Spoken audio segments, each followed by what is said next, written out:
మీ ప్రయాస వ్యర్థము కాదు. కానీ ఇక్కడ చూడండి, ప్రభు లేకుండా తీర్చిన వారి జీవితం గురించి ఇక్కడ చెప్తున్నారు అన్నమాట. వ్యర్థము వ్యర్థము చెప్పుచున్నాడు. వ్యర్థం వ్యర్థము.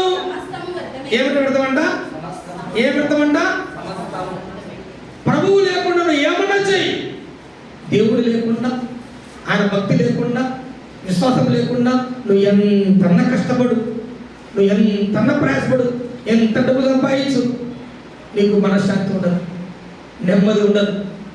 వ్యర్థమైపోతుంది దేవుడి యొక్క వాక్యం. నేను చెప్పలేదు, ఎవరు చెప్తారు మా మాట? సూర్యుని క్రింద నరులు పడుతుండు, పాట అంతటి వలన ఏమి చూసారా?